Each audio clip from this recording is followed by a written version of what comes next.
Georgia O'Connor and you're watching Lady Chan. Hey guys. Well. The Tom and Jerry. I thought booty cat. I did. In the building. What are you talking about, Shan? I know it has been a constant debate since Turkey Al Sheikh. Oh my God. He had stated that he doesn't want, as you guys know already, about a few days back, he doesn't want any Tom and Jerry fights. People that are runners don't come running over to him. Well, let me just address this. For instance, so we've got Shakur and William Cepeda that will be fighting, I think, like, I forget the day, it's just upcoming. And they have agreed that the ring, usually we have, for championship title bouts, you're entitled to have a 22 by 22 foot ring. The biggest ring is a 24 by 24. You don't see them much, but they're in use. Usually we bounce between, like a 22 foot.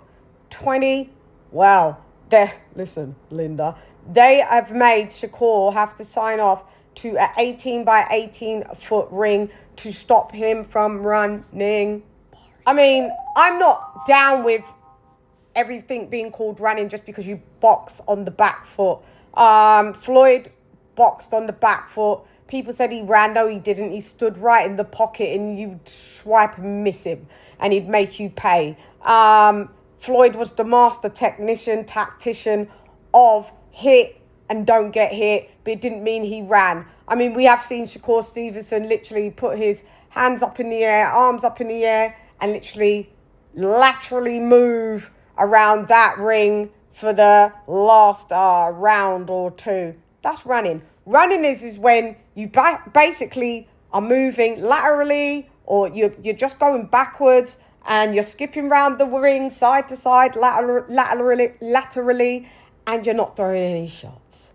That means you're a runner, you're a track star. And this is the sport of boxing, so we don't want runners and we don't want track stars. Shouts out to all the runners and track stars, though.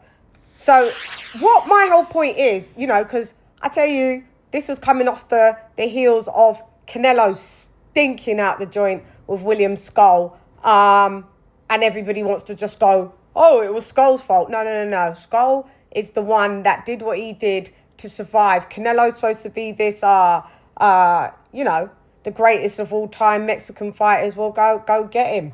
Go get him. You couldn't get him, and you made it boring as well, Canelo, because at the best of times, you're economical with your punches as well. You're not a high volume puncher, very accurate puncher, but not high volume. So you decided for the second time, because you wasn't going to fight Skull before because you said, oh, it's boring. We would have agreed. But you knew what Skull was about. You've pulled tapes. You and Reynoso over there, while you're sipping your lean, have definitely had to, I've had to pull tape and watch what Skull was about. And you decided to fight him again for this IBF to be 2-time undisputed in the super middleweight era. But for super middleweight division in the 4-belt era. I mean, nobody cared about that because it wasn't it was against William Skull, and you've been holding up the division for mad long, hermano. And all you Canelites, you can kiss my black ass if you don't like what I'm saying. We know you don't like black asses, at the best of times.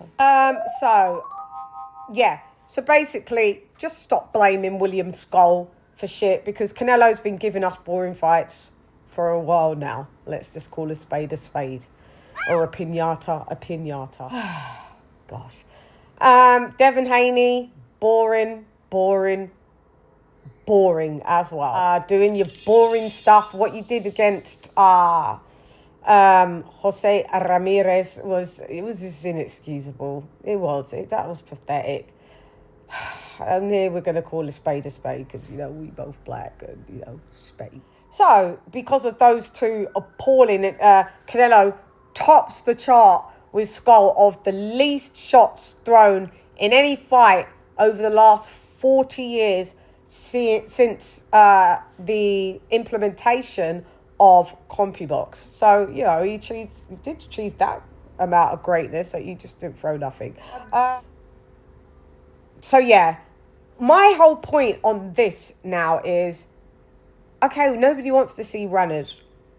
Bet. I don't want to see runners. But by you making this ring smaller, Shakur's the A side. Shakur should have said, no, my ring's going to be 22. At least 20. And let me tell you something. So you're disadvantaging one fighter that you're trying to say you don't want runners, so you want to make the fights fair. But then making a smaller ring absolutely gives the advantage to the come forward pressure fighter. So where's the balance? Where's the equilibrium? There is none. Let me tell you this, because it just doesn't make sense. Let me tell you this. Someone that's a mover, you could put them in a playpen. You know, they're still going to box and move. Doesn't matter what the space is, they're going to utilize every bit, every inch, every centimeter, every yard, mile, foot of space. You put Shakur in the 18 by 18 foot ring, he's going to still utilize 18 by 18 feet of that ring. And he's still going to win. It's not going to change the outcome. I'm telling you, he's just got less room to move, but he's still going to utilize the parameters of that 18-foot ring. So the pressure fighter still got to come and find him. It's not like Shakur just all of a sudden just starts doing phone booth, bang for bang type of fighting. No, that's not going to happen. So I see this as pointless. You're trying to disadvantage one, and it absolutely gives the other. So we're like this, the advantage. You're going to have to find out how to do this to make it fair for the pressure fighter and the mover pure boxer. Till then, what you're doing is not fair. But anyway, Shakur's still going to win. Oh, God. Anyway, I just thought I'd bring that from me to you, from you to me. You dares, Rodis. Anyway, I'm gone. Hey, girl, it's Leonie Shan, none less. Come box with Shan. Gyan. So it's going to be a mobile builders in. Gyan.